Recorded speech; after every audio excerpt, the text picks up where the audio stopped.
തിരുവനന്തപുരം നാവായിക്കുളത്ത് അയൽവാസിയുടെ പുരയിടത്തിലെ മരം ഒടിഞ്ഞു വീണ 2ാം ക്ലാസ്സുകാരിക്ക് ദാരുണാന്ത്യം. നാവായിക്കുളം കുടവൂർ ലക്ഷം കോളനിയിൽ സഹദിന്റെയും നാദിയയുടെയും മകൾ റിസ്വാനയാണ് മരിച്ചത്. ഇന്ന് രാവിലെ 10 മണിയോടെയായിരുന്നു സംഭവം. റിസ്വാനയുടെ 1.5 വയസ്സുള്ള സഹോദരി വീടിന് പിന്നിൽ കളിച്ചുകൊണ്ടിരിക്കെ മരം ഒടിയുന്ന ശബ്ദം കേട്ട് സഹോദരിയെ രക്ഷിക്കാൻ റിസ്വാന ഓടിയെത്തുകയായിരുന്നു.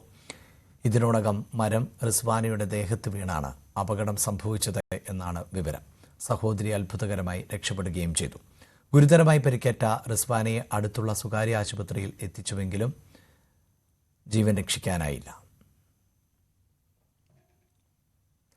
ശ്രീപത്മനാഭസ്വാമി ക്ഷേത്രത്തിൽ സ്വർണം നഷ്ടമായ സംഭവത്തിൽ കൂടുതൽ ജീവനക്കാരിൽ നിന്ന് മൊഴിയെടുത്ത് പോലീസ്.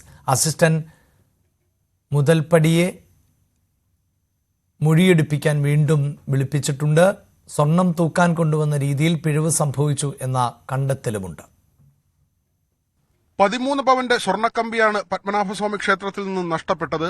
അസിസ്റ്റന്റ് മുതൽപ്പടി ലോക്കറിൽ നിന്ന് പെട്ടിയിലുള്ള സ്വർണം കൊണ്ടുവരികയും എക്സിക്യൂട്ടീവ് ഓഫീസർ ഉൾപ്പെടെയുള്ളവരുടെ മുന്നിൽ വെച്ച് സ്വർണ്ണപ്പണിക്കാരന്റെ സഹായത്താൽ തൂക്കം ഉറപ്പാക്കുകയുമാണ് പതിവ് രീതി.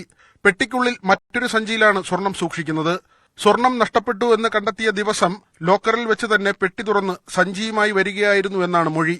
സ്വർണം കൊണ്ടുവരുമ്പോൾ അസിസ്റ്റന്റ് മുതൽപ്പടിയും പോലീസ് ഗാർഡും തമ്മിൽ അകലം ഉണ്ടാവുകയും ചെയ്തു. ഈ 2 കാര്യങ്ങളും സംഭവിക്കാൻ പാടില്ലാത്തതാണ്. സഞ്ചിയിൽ കൊണ്ടുവരുമ്പോൾ മണലിലോ മറ്റെവിടെയെങ്കിലുമോ കമ്പി വീണുപോയതാണോ എന്ന് പരിശോധിക്കുന്നുണ്ട്. മൊഴി രേഖപ്പെടുത്തുമ്പോൾ കൂടുതൽ കാര്യങ്ങൾ വ്യക്തമാകുമെന്നും കരുതുന്നു.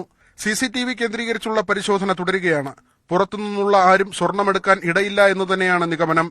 ക്ഷേത്രത്തിൽ നിന്ന് നേരത്തെയും സ്വർണം നഷ്ടപ്പെട്ടിട്ടുള്ളതായി പരാതി ഉയർന്നിട്ടുണ്ട്. ഹൈക്കോടതിയിലടക്കം കേസുകൾ ഉണ്ടാവുകയും ചെയ്തു.